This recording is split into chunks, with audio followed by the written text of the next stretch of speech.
மனதில் உறுதி வேண்டும், வாக்கினிலே இனிமை வேண்டும், நினைவு நல்லது வேண்டும், நெருங்கின பொருள் கைப்பட வேண்டும், கனவு மெய்ப்பட வேண்டும், கைவசமாவது விரைவில் வேண்டும், தனமும் இன்பமும் வேண்டும், தரணியிலே பெருமை வேண்டும், கண் திறந்திட வேண்டும், காரியத்தில் உறுதி வேண்டும், பெண் விடுதலை வேண்டும், பெரிய கடவுள் காக்க வேண்டும், மண் பயனுற வேண்டும், வானகமெங்கு தென்பட வேண்டும், உண்மை நின்றிட வேண்டும்.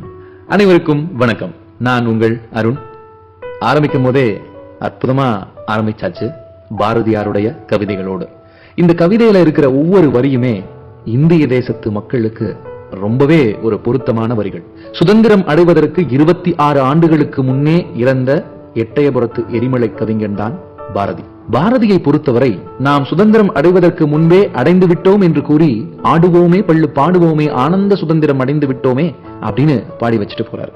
அப்படி இந்தியா மேல பாரதிக்கு மட்டும் கிடையாது, நாட்டுப்பற்று இன்னைக்கு நம்ம எல்லாருக்கும் இருக்கு. அப்படின்னா நம்ம முந்தைய தலைமுறை நமக்கு சொன்ன வரலாற்று கதைகளும் நம் தியாக தலைவர்களை பற்றி நாம் படித்த குறிப்புகளும் நமக்கு ரத்தத்திலேயே தாய் நாடு, நம் பாரத திருநாடு, நம்ம நாடு அப்படின்ற ஒரு உணர்வையும் உத்வேகத்தையும் கொடுத்துட்டு போயிருக்கு. நீங்க ஒரு தெருவுல இன்னைக்கு இந்தியாவில போய் ஒரு வேடிக்கையா நிறைய யூடியூப் வீடியோல நம்ம பார்த்திருப்போம். ஒருத்தர் ஒரு 2000 ரூபாயை எடுத்துட்டு தெருவுல அப்படியே நடந்து போறாரு. ஒரு கையில 2000 ரூபாய் நோட்டு, இன்னொரு கையில தேசிய கொடி.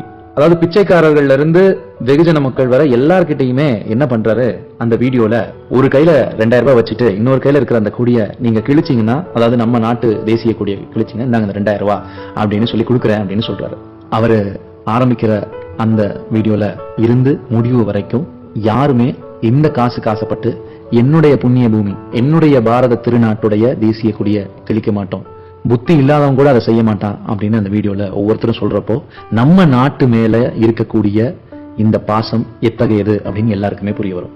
இந்த உலகத்துல புண்ணிய பூமி என்று சொல்லத்தக்க ஒரு நாடு இருக்குமானால் அது பாரத திருநாடே. பாரத இனம் ஒருபோதும் செல்வத்திற்காக வாழ்ந்ததே இல்லை. பிற எந்த நாடும் குவித்திராத அளவிற்கு ஏராளமான செல்வத்தை ஈட்டிய போதிலும் அது செல்வத்தை பெரிதென்று கருதியதில்லை. காலங்காலமாக வீரமும் வீரமும் கொண்ட ஆற்றல் மிகுந்த நாடாக இருந்த போதிலும் வீரமே பெரிதென்று போற்றியதில்லை. வெற்றி வெறி பிடித்து பிற நாடுகளுக்கு சென்றதில்லை. தன் நாட்டிலேயே தான் வகுத்த தனது எல்லைக்குள் இருப்பதிலேயே அது மனநிறைவு கண்டது. செல்வமும் செல்வாக்கும் அதன் குறிக்கோள்கள் அல்ல, அதன் குறிக்கோள் உலகப்பற்று இல்லாமை, தியாகம் தியாகம் தியாகம் மட்டுமே அப்படின்னு பண்டைய பாரதத்துடைய பெருமைய நிறைய இடங்கள்ல நம்ம படிச்சிருக்கோம். இப்படிப்பட்ட இந்த பாரத திருநாடு 1947ஆம் ஆண்டு உதிரங்களை உரமாக்கி உதித்த சரித்திரம் நம் சுதந்திரம்.